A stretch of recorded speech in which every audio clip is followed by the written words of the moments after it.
आज मैं एक्सरसाइज 3.4 में आपको एलिमिनेशन मेथड बताऊंगा। सब्स्टिट्यूशन मेथड में पहले ही एक्सप्लेन कर चुका हूं।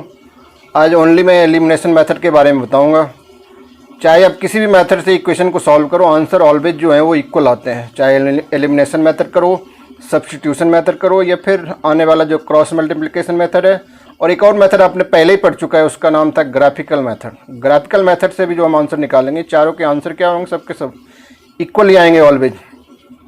आज जो मैं एलिमिनेशन मेथड बताने जा रहा हूँ, इसमें भी कई सारे स्टेप्स होते हैं। फर्स्ट स्टेप क्या होता है? First, multiply both the equation by some suitable non zero constant to make the coefficient of one variable numerically equal. और नेक्स्ट सेकेंड स्टेप जो होता है, देन एड और subtract one equation from other so that one variable gets eliminated. Step third जो होता है वो होता है solve the equation in one variable and get its value. और लास्ट स्टेप जो फोर्थ स्टेप होता है, substitute this value whatever value you get in step third, x or y in either of the original equation to get the value of other variable. ये चार step आज मैं समझाऊंगा, जिससे आपका एलिमिनेशन मेथड क्लियर हो जाएगा। तो फर्स्ट स्टेप जो मैं बताया हूँ उस पर चलते हैं। फर्स्ट स्टेप हमें क्या करना है, एक्स या वाई के कोएफिशिएंट को हमें इक्वल करना है। जरूरी नहीं है कि हम एक्स का कोएफिशिएंट इक्वल करें और वाई का कोएफिशिएंट इक्वल करें। अगर इसे हमने इक्वेशन फर्स्ट मान लिया और इसे इक्वेशन सेकेंड मान लिया,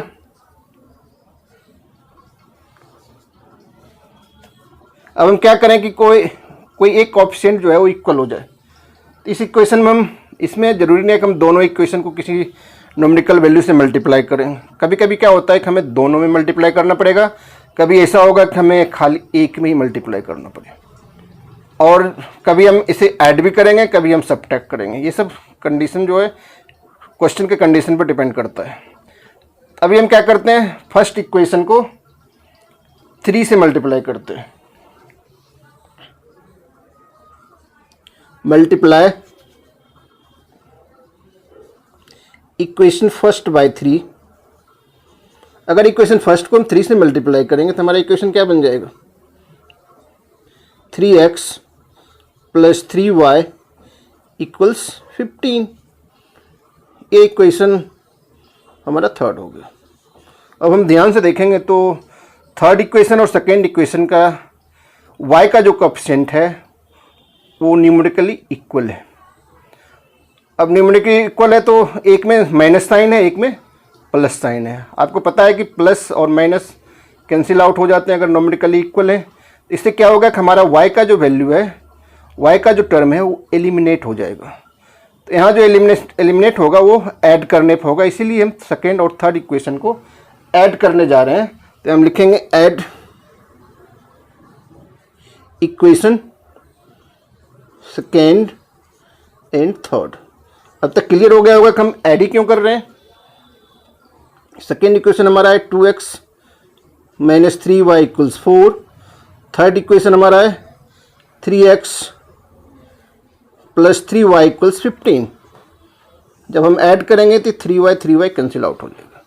हमारे पास हो जाएगा 3 + 2 5x इक्वल्स 19। तो x इक्वल्स हो जाएगा 19/5। एक वैल्यू हमने फाइंड आउट कर लिया, वो है x का वैल्यू।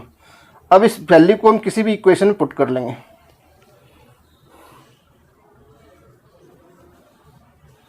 सब्स्टिट्यूट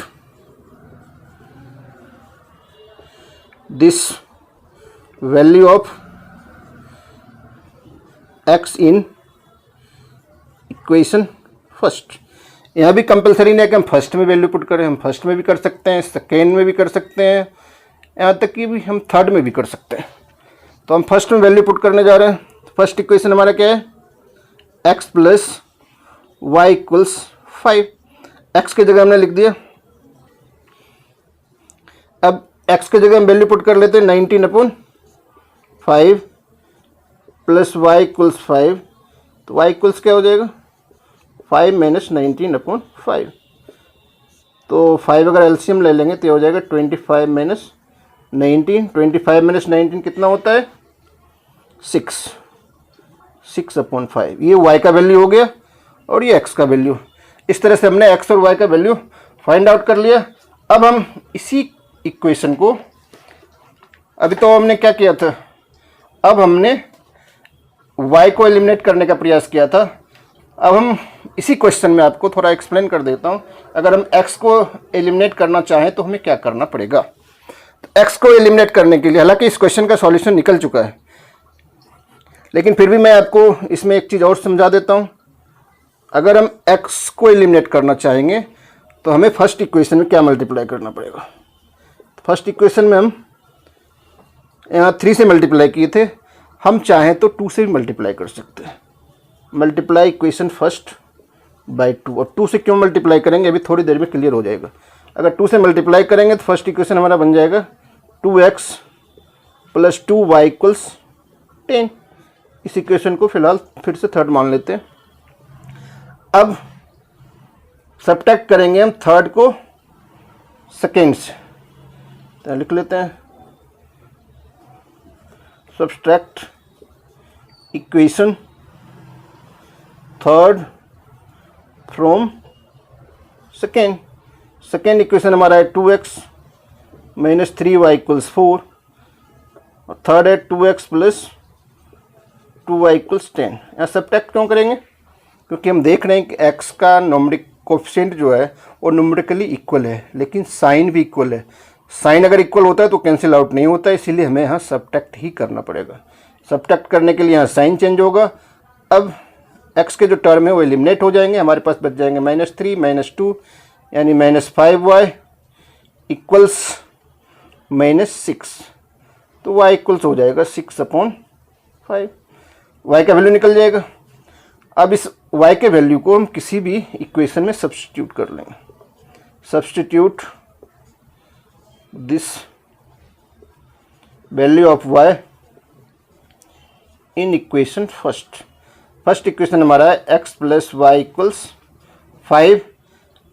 x + y की जगह हम लिखेंगे 6/5 = 5। x इक्वल्स क्या हो जाएगा 5 - 6/5। दिस इक्वल्स हो जाएगा 5। 25 - 6, 25 - 6 कितना होता है 19। ये हमारा दूसरा वैल्यू हो गया, पहला वैल्यू ये हो गया। इस तरह से हमने दोनों तरीके से, पहली बार हमने y को एलिमिनेट किया था, सेकेंड टाइम हमने x को एलिमिनेट करके, दोनों तरह से हमने आपको करके क्लियर कर दिया है। आपको जो भी मेथड हो, चाहे इस मेथड से कर लो या फिर इस मेथड से कर लो। अब एलिमिनेशन मेथड से रिलेटेड कुछ प्रॉब्लम सम्स कर लेते हैं, लेकिन ऐसा कोई ज़रूरी नहीं है कि अगर पेपर में प्रॉब्लम सम्स आ रहे हैं तो उसमें हम एलिमिनेशन मेथड से करेंगे या क्रॉस मल्टीप्लिकेशन या ग्राफिकल और सब्स्टिट्यूशन मेथड। ये डिपेंड करता है आपको जोन सा मेथड अच्छी तरह से आता है, जिस मेथड पर आप ज़्यादा कॉन्फिडेंट हो उसी मेथड से ऑलवेज करो। अगर क्वेश्चन में मेंशन है किसी मेथड से करना है, किसी मेथड का नाम मेंशन है, तब उस कंडीशन में आपको उसी मेथड को अप्लाई करना पड़ेगा। इस क्वेश्चन में कि we add 1 to the numerator and subtract 1 from denominator, a fraction reduces to 1, it becomes 1/2 if we only add 1 to the denominator. What is the fraction. तो हम फ्रैक्शन को सबसे पहले लेट कर लेते हैं। Let fraction B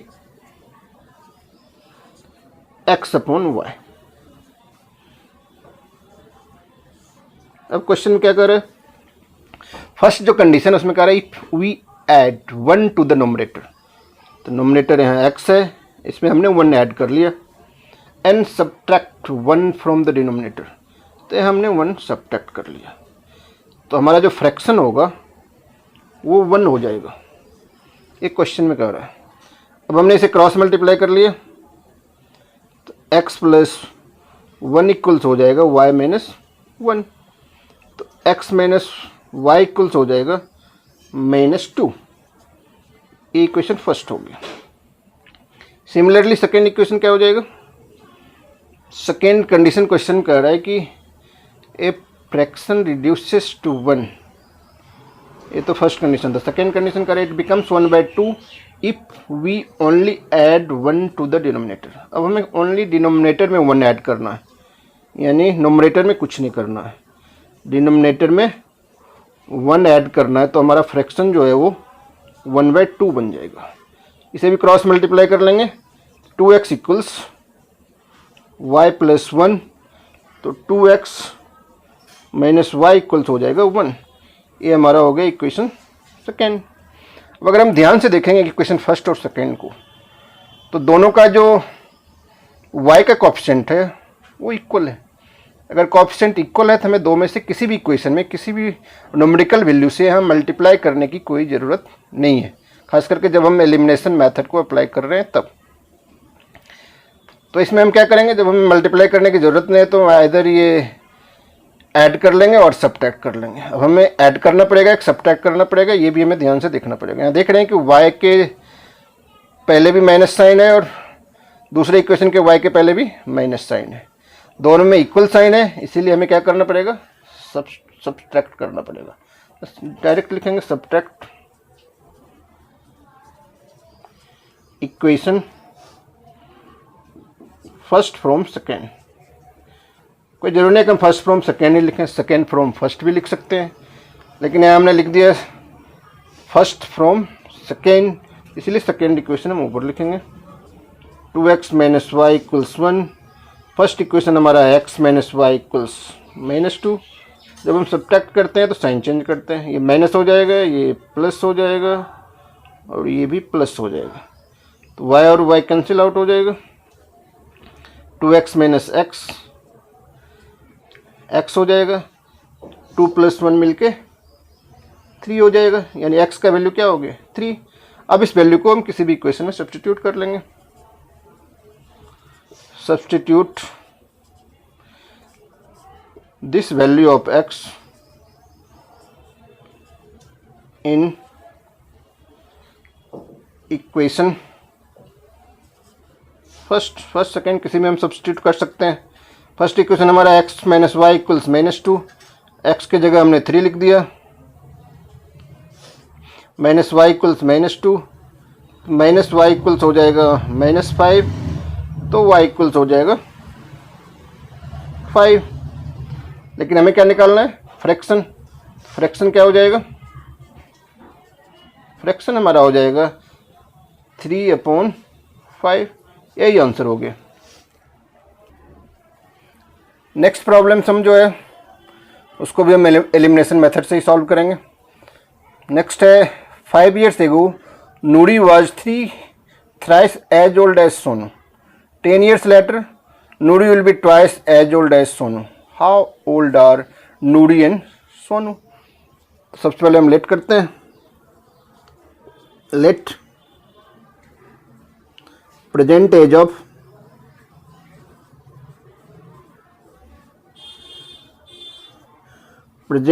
of Nuri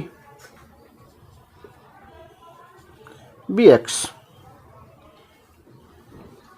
and present age of Sonu by। दोनों का प्रेजेंट एज हमने लेट कर लिया। अब हम क्वेश्चन के कंडीशन को समझेंगे। फर्स्ट कंडीशन है 5 years एगो। एगो मीन्स क्या होता है, एगो मतलब 5 years एगो मतलब 5 साल पहले। अभी हम सबका जो प्रेजेंट एज है 5 साल पहले, उसमें 5 साल क्या हो जाएगा, कम हो जाएगा। तो नूरी का अगर x years है तो 5 years पहले नूरी का एज क्या हो जाएगा, x - 5। सिमिलरली सोनू का जो एज होगा वो हो जाएगा y - 5। लेकिन क्वेश्चन में क्या कर रहा है, 5 years एगो नूरी वाज थ्राइस मतलब क्या, 3 times, इसीलिए इसमें हम 3 से मल्टीप्लाई करने, किसमें, सोनू के एज में।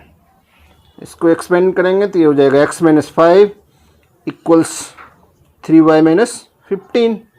ये इक्वेशन हमारा बन जाएगा x - 3y इक्वल्स -10। ये फर्स्ट इक्वेशन तैयार हो गया। अब सेकेंड कंडीशन देखेंगे। 10 years later, 10 years later मतलब क्या, 10 साल बाद, अभी से 10 साल आगे। यानी अभी अगर नूरी का एज x है तो 10 years later हो जाएगा x + 10। सिमिलरली सोनू का हो जाएगा y + 10। लेकिन इसमें क्या कर रहा है, 10 years later Noori will be twice मतलब 2 times, तो इसमें हम 2 से मल्टीप्लाई कर लेंगे। इसको भी एक्सपेंड कर लेंगे। x + 10 इक्वल्स हो जाएगा 2y + 20। हमारा इक्वेशन बन जाएगा x - 2y = 10। ये इक्वेशन सेकेंड। लकीली इस बार भी आप लोगों का दोनों इक्वेशन जो है वो क्या है, इसमें x के कोएफिशिएंट इक्वल हैं। अगर कोएफिशिएंट इक्वल है तो हमें दो में से किसी भी इक्वेशन में किसी न्यूमेरिकल वैल्यू से मल्टीप्लाई करने की कोई ज़रूरत नहीं है। डायरेक्ट हम इस इक्वेशन को ऐड या सब्ट्रैक्ट करेंगे। अब हमें देखना होगा कि ऐड करने से कोई वेरिएबल एलिमिनेट होता है या सब्ट्रैक्ट करने पे। हम देख रहे हैं कि x का कोएफिशिएंट 1 है दोनों का, लेकिन दोनों का साइन भी इक्वल है, यानी प्लस साइन है दोनों में। इसीलिए इस दोनों इक्वेशन को हमें क्या करना पड़ेगा, सब्ट्रैक्ट करना पड़ेगा। तो हम लिखेंगे subtracting equation second from first. Second from first, first हमारा क्या है, x - 3y = -10।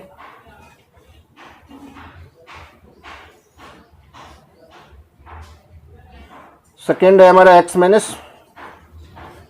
2y = 10। सब्सट्रैक्ट करते हैं तो इसमें साइन चेंज होता है, ये साइन माइनस हो जाएगा, यहाँ माइनस है तो प्लस, प्लस है तो माइनस, x कैंसिल हो जाएगा। -3 और +2 मिलके कितना होगा, -y, -10 और -10 मिलके -20, माइनस माइनस कैंसिल हो जाएगा तो y इक्वल्स हो जाएगा 20। अब ये वैल्यू किसी भी इक्वेशन में पुट कर लेंगे। Substituting the value of y in equation second में पुट कर लेते, जरूर नहीं कि हम सेकेंड में करें, फर्स्ट में करें, किसी में भी कर सकते हैं। तो x - 2 × y के जगह हम वैल्यू पुट कर दिए 20 = 10। तो x इक्वल्स क्या हो जाएगा, 10 नहीं, y के जगह हमने वैल्यू पुट कर दिया, x इक्वल्स क्या हो जाएगा, 10 + 40 = 50। तो एज ऑफ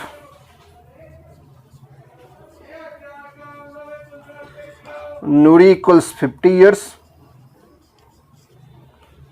और the age of Sonu = 20 years।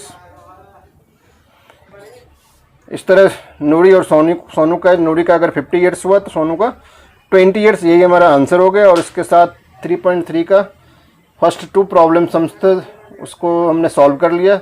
Last 3 बच रहे हैं। नेक्स्ट क्लास में हम ये लास्ट 3 भी सॉल्व करेंगे और क्रॉस मल्टीप्लिकेशन भी एक्सप्लेन कर लेंगे।